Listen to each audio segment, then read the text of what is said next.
concert tindrà dues parts molt diferenciades, com suposo que teniu el programa tots a les vostres mans. En la segona part, la Dolçaina ens oferirà un repertori variat, com sempre ve oferint, del qual ja en parlarem després, però ara ens centrarem en el que és la primera part. Sabeu que per aquesta cloenda de fi de curs ens agrada aquests últims anys complementar l'actuació de la Dolçaina amb algun altre espectacle musical. Així, per exemple, hem gaudit de recitals lírics o de composicions a piano que anaven vinculant les diferents cançons aconseguint una continuïtat de les peces. Doncs bé, com a novetat aquest any, en la primera part del concert, alguns cantaires de la pròpia coral Dolçaina ens oferiran cançons com a solistes, acompanyats d'altres cantaires a la guitarra.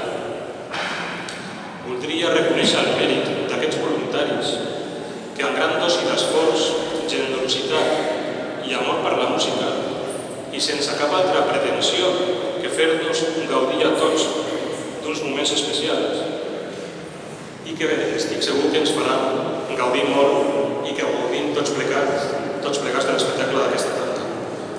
Dir-vos que ens oferiran un repertori molt variat, tant per la temàtica, veureu que cantaran des de peces líriques fins a peces de soul o fins i tot podríem dir folclòriques, i serà variat així mateix tant per l'idioma, perquè es cantarà des de l'anglès, francès, castellà i català, fins a les nacionalitats. Estaran representats aquí nacionalitats, a més de la nostra, estarà una persona de França, una persona d'Argentina, una persona d'Alemanya, per la qual cosa això no ha estat buscat, sinó que ha resultat així, però que calia esmentar. Seguidament, ja per començar, començarem la presentació dels diferents solistes que actuen.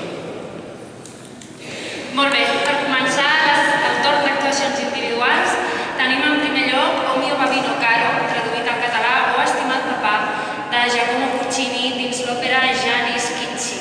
Els intèrprets són Isabel Lasso a la veu i Raúl Martínez a la guitarra. El contingut, la Laureta està molt enamorada del Renuccio, un amor impossible per l'enemistat entre les dues famílies. En aquesta peça, la jove confessa la